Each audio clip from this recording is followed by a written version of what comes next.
మామా, financial problems వల్ల ఏదైనా బిజినెస్ స్టార్ట్ చేద్దాం అనుకుంటున్నా. ఆర్టికల్స్ చూసాను, యూట్యూబ్ వీడియోస్ చూసాను, కానీ క్లారిటీ మాత్రం రావట్లేదు. ఏ బిజినెస్ స్టార్ట్ చేయాలో అర్థం కావట్లేదు. తెలియనప్పుడు ఇంకా ఆలోచించు. చాలా బిజినెస్ ఐడియాస్ చూశాను, అన్ని బాగున్నాయి అనిపిస్తున్నాయి, చేయొచ్చు అనిపిస్తుంది, కానీ స్టార్ట్ చేయడానికి ఏం ఐడియా ఇస్తావు? ఐడియా నువ్వు కానీ ఒక చిన్న స్టోరీ చెప్తాను, అది విన్నాక నీకు క్లారిటీ వస్తుంది. అబ్బో, ఏంటో ఆ కథ? నీకు మార్క్ జుకర్బర్గ్ స్టోరీ తెలుసా? ఫేస్బుక్ ఫౌండర్ కదా, ప్రపంచంలో రిచెస్ట్ పర్సన్స్ లో ఒకడు. ఇంకా ఏమేం చెప్పాలా? ఫుల్ స్టోరీ చెప్పు. Mark Zuckerberg Harvard hostel room లో ఫేస్బుక్ ని స్మాల్ కాలేజ్ నెట్వర్క్ గా స్టార్ట్ చేశాడు. కానీ ఆ స్మాల్ ఐడియా ప్రపంచ కనెక్ట్ చేసే బిగ్గెస్ట్ సోషల్ మీడియా స్టోరీగానే ఉంటుంది. ఈ స్టోరీని డీకోడ్ చేయాలి. డీకోడా? చెప్తాను చూడు. జకర్బర్గ్కి చిన్నప్పటి నుంచే కంప్యూటర్ ప్రోగ్రామింగ్ మీద ఇంట్రెస్ట్ ఉండేది. అది చూసి వాళ్ళ ఫాదర్ అతనికి ప్రోగ్రామింగ్ బేసిక్స్ నేర్పించారు.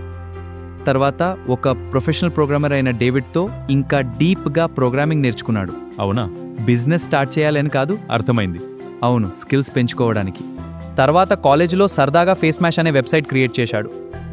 అది జస్ట్ ఒక ఫన్ కోసం చేశారు, కాలేజ్ స్టూడెంట్స్ ఫొటోస్ పెట్టి ర్యాంకింగ్ ఇచ్చే వెబ్సైట్.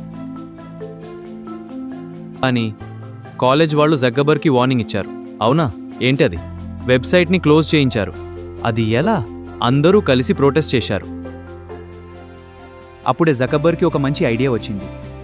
స్టూడెంట్స్ గురించి వాళ్ళ ఇంట్రెస్ట్, ఫొటోస్, మెమరీస్ ఫ్రెండ్స్తో షేర్ చేసుకునే ప్లాట్ఫామ్ ఉంటే బాగుంటుందని ఆలోచించాడు. అప్పుడే ద ఫేస్బుక్ క్రియేట్ చేశాడు.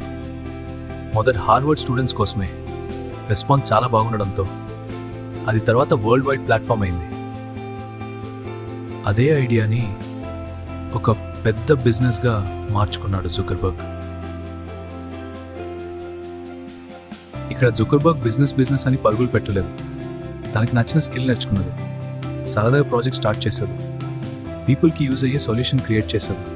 జకర్బర్గ్ తన స్కిల్స్, నాలెడ్జ్, డిసిజన్స్తో లైఫ్ మార్చుకున్నాడు. స్కిల్స్. సో నువ్వు కూడా నీ స్కిల్స్, నాలెడ్జ్, ఐడియాస్తో నీ లైఫ్ని చేంజ్ చేసుకోవచ్చు.